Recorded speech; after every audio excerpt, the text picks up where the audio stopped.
So I'm going to welcome you again. My name is Suryagupta.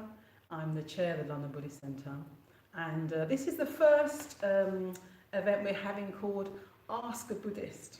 So the idea of this is that there are questions that you might have that you're wondering about what's a Buddhist perspective on this question. And it could be something that's going on in your personal life, in the world around you, so do feel free to ask questions. We've had a number of questions already, so I'll come to those, a few of those at least.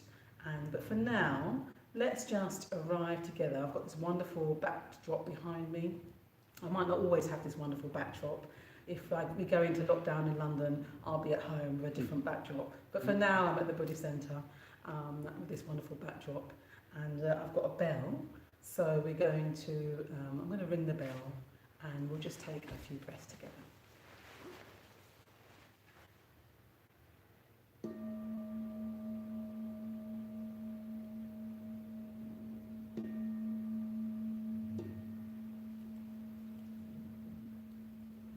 So settle down wherever you are, on a couch, on a chair. Just take a few moments to connect with your breath in your body. Find a moment of stillness. You might feel the ground beneath your feet.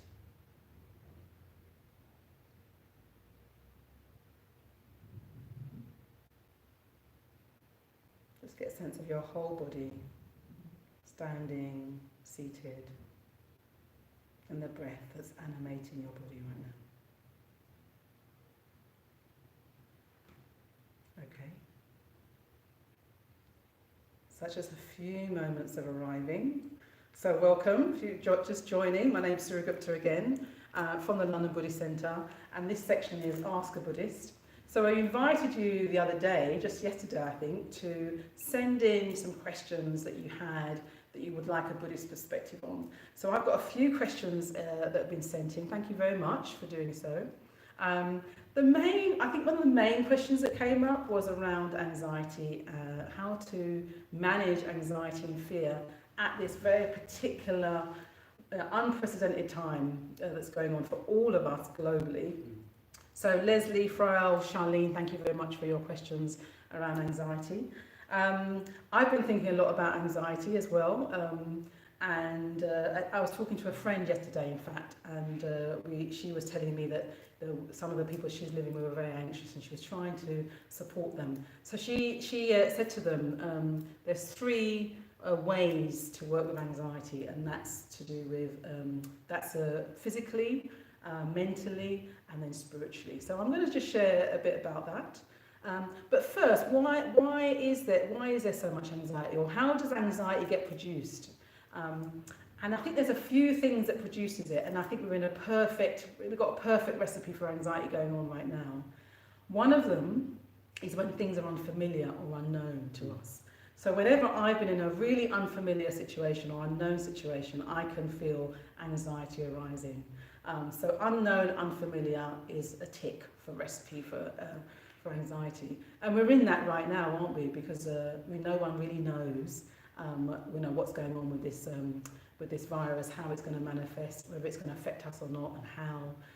So unknown, uncertain. So sometimes something's unknown or unfamiliar to us, but we can reach out to somebody else and they've been through it. So then they can tell, well, this might happen or that might happen. But actually, in this case, we don't know, do we? So we don't know actually what the end result of all this is going to be. And that's for us personally, socially, economically is a big factor as well. So it's unknown, unfamiliar, and the outcome is uncertain. And then lastly, what's the last factor? Oh yes, the last factor of what often produces fear and anxiety is when we feel threatened. So when we fear something being taken away from us, that also produces anxiety and fear. So that's what the conditions are right now that we're all in. I've not spoke to anyone who's not in those set of conditions right now. So that's one comforting thing in the sense that we're all in the same boat, right? But from a Buddhist perspective, when anxiety and fear or any negative emotion arises, it challenges us. And if we work with that challenge really well, creatively, there's an opportunity that comes out of it. There's an opportunity for growth. There's an opportunity for wisdom. There's even an opportunity for love. What I'm going to speak about today, in response to your questions, is around how we can move from anxiety and fear into calm and even love. Let's see if we can get to love. So there's these three doorways that my friend was talking about. Well, she mentioned three ways of working with anxiety, physically, mentally, and spiritually. And I thought of them as doorways to freedom, okay? So, physically, what can we do physically to help us when we feel anxious? So, I think the first thing I'm going to say is to see if we can stay connected to our bodies. We've been told a lot at the moment about how to manage the threat, if you like, of this virus, washing our hands and all of that. We're not told so much about coming back to our actual current experience, our direct experience of our body. And right now, if you're listening to this, you're breathing, you're probably well. Even if you're not well, you're managing that in some way or other. Right now, we're alive. That's what we do know. Actually just tuning into our physical experience, whether that's like right now, in fact, you could just try feeling your feet on the ground, for example. Not an idea of your feet, but your actual sensations of your feet. You can feel the weight of your body. As I'm sitting here, I can feel the weight of my body on the cushions, and that can feel very grounding. So when we come back to our physical experience, we want to feel grounded in our body. We want to feel that we are here, and right now, at this moment in time, we're okay. So coming back to your body, and if you can do that, then you've got a chance to connect with your breath. And that is a fantastic thing to do. And we started off with a few mindful breaths. But again, when we come back to our breath, what's happening is we're calming the nervous system down. Yeah. What happens in anxiety is often as a sort of fight-flight response. And if we follow our breath, we begin to calm that response down, which actually just eases us and gives us some respite from it. And the other thing I think we haven't spoken about very much around how to look after ourselves in this situation is rest. Just taking 5 minutes, lying on your bed, sitting on the couch, drinking a cup of tea, leaving our phones behind, and just taking some rest. Again, that gives our body a bit of respite from constant activity and constant worry. So coming back to your body, go for a mindful walk. That's brilliant if you can walk around, do that as well. But coming back to your body and breath, that's a physical way to begin to ease calm. But what I do want to say is, if you are feeling anxious and fearful, it is a normal response. As I said, it's a normal response. But what, from a Buddhist perspective, we do with these normal responses, we try and understand them. And we then begin to train our minds to deal with them a different way. So the next thing is our sort of mental, emotional gateway. Okay, so we've done the physical gateway. Now we're on the mental and emotional gateway. So for that, I would say, notice that you're anxious. Notice that that's what's happening. Often we want to run away from it. We deny it, or we resist it. We want to get on, but it's showing up. Other people around us normally can tell, right, that we're anxious, but we don't always want to admit that to ourselves or take it in. Or what we do, we might just feel overwhelmed by it, like the anxiety is controlling us and taking us wherever it wants.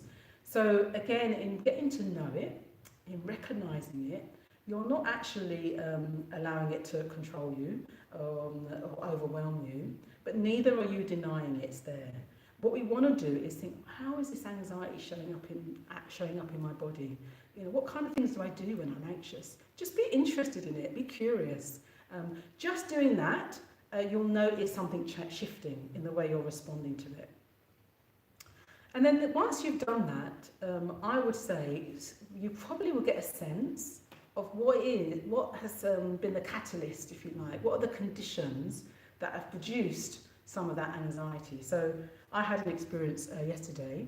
I was in between two sort of conference calls, and I thought I'd take myself for a mindful walk down to my local Turkish supermarket.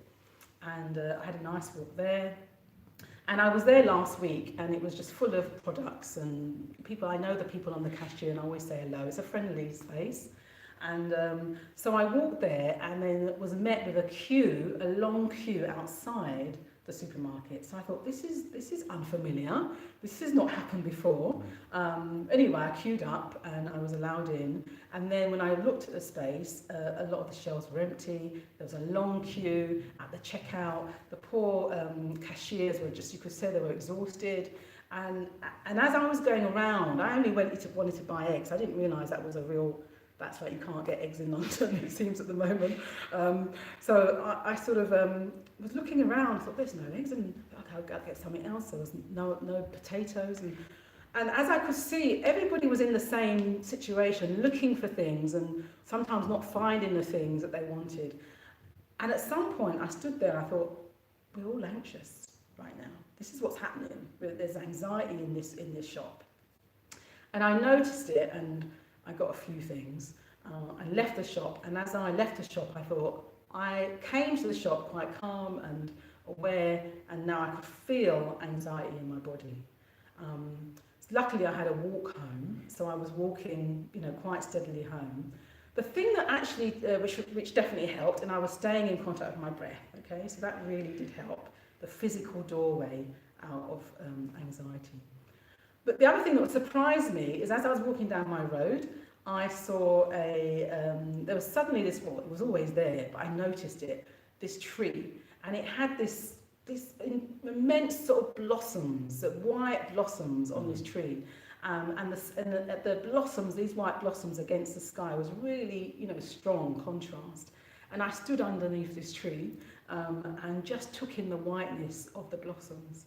And it was so beautiful. Suddenly, it was interesting, as I walked back, I realised I was back in a really, really positive, mindful kind of state, or at least getting there. So why am I saying that? Oh yes, so what I think is, when you get a sense of the things that are producing or help conditioning you to feel anxious, or the catalyst if you like, you want to cultivate something other than that. You want to go into the opposite of that. For me, it was a tree presenting itself, was the thing.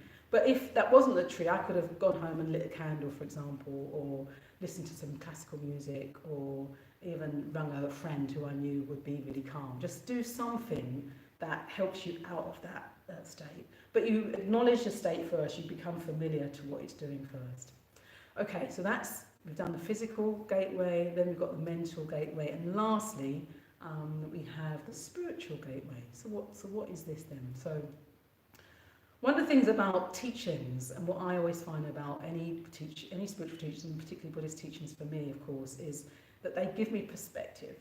So what we want, what happens with anxiety and fear and most negative emotions, all negative emotions, is that we begin to close in around that one experience. So when we're anxious, all we can see are all the things that's going wrong, for example. And when we're fearful, we just think all the worst case scenarios. We forget who we are. We forget there's more to us than just that experience, that negative emotion in that moment. So one of the things I like to do is I like to imagine, or remember, in fact, that my mind and my heart are like the blue sky, the sort of bright blue sky with a warm sun, that's there. That's actually what Buddhists say is the intrinsic nature of our mind. I like to remember that, and then I think, okay, right now, deep down, I've got this blue, spacious heart and mind, clear, that's open, that's bright. But right now, there's a cloud of anxiety that's there, okay? So I'm aware of it, but it's not the whole of my experience. And if you notice any clouds, if you pay attention to the clouds, in a way that I'm encouraging you to pay attention to, get to know our anxiety, if you pay attention to it, you'll notice it shifts. The clouds never stay in the same place at any time. It shifts and often dissipates, yeah? So, a teaching of change, this anxiety, this fear, this situation we're in right now, this too will pass. That's what the Buddhist teachings, that everything's impermanent. Even this, even my anxiety, it too will pass. Broaden your perspective so that you can hold the anxiety, but you know there's much more to you than that. Okay, so that's the 3 gateways. Somebody said to me, well, actually, I was listening to somebody else's talk this morning, and they mentioned routines. And I thought, let's end with talking about routines, because I think one of the things that's happened in this situation is that most people's routines are thrown up, in the air. I've had to cancel things from my diary. I can't do the things I would normally do. And as a result, we can feel quite restless, and that can also produce anxiety. So I'm going to encourage you, I'm doing this for myself, is developing a really helpful routine. And what I would say, you could think about a routine that encompasses your physical, mental and spiritual dimensions, so those gateways. So something in the morning, some breathing in the morning, some stretching, you can light a candle, something at lunchtime, this is coming out at lunchtime, helping you connect again with a broader perspective, and then something in the evening. And maybe in that, somewhere as well, one of the things that's really helped me in this situation, and I know has helped other people, is thinking that we're not alone. What we're going through, the anxiety, fear, whatever the emotion is, other people are as well. And we can turn that around so that we are thinking, okay, it's not all of who I am. I want to wish myself, but it is suffering. So I want to wish myself well. I want to wish myself well to be free from suffering, and I want to extend that to others. So think about others. You might want to contact somebody else and just wish them well. That has such an effect, doesn't it, when you get a text from somebody and they say, just thinking of you, how are you doing? We can do that really easily. But also what that does is bring us out of ourselves. Remember, we're more than our anxiety, we're more than our fear. We've got all this love to give, all this connection to generate, to enjoy, and we can do that in this moment as well. So, our 3 doorways, physical, mental, spiritual, doorways to freedom, recognising that it is a form of suffering, anxiety and fear. It is a normal response, it is a natural response to the situation we're all in, but the Buddha said that there's always, there's a way out of suffering, and we're exploring these ways out of suffering. So good luck with that. Definitely let me know how you're getting on, and your thoughts and comments. Another question was asked around compassion, empathy in this situation. Thinking of others is a way to do that. Build that into your day, build that into a routine, and through that we can actually grow from this experience, and come out stronger. Thank you. Oh, let me just add, I'll be back again. So please send in your questions. I might not have this wonderful golden backdrop. I might be at home with my phone, but I really want to hear from you, and I might share some of my own reflections from time to time as well. So just ask the questions, ask a Buddhist, ask this Buddhist, ask any Buddhist, but ask me. I'm here. Look forward to it. You can go to the Ask a Buddhist at lbc.org.uk. Do take care. Thank you.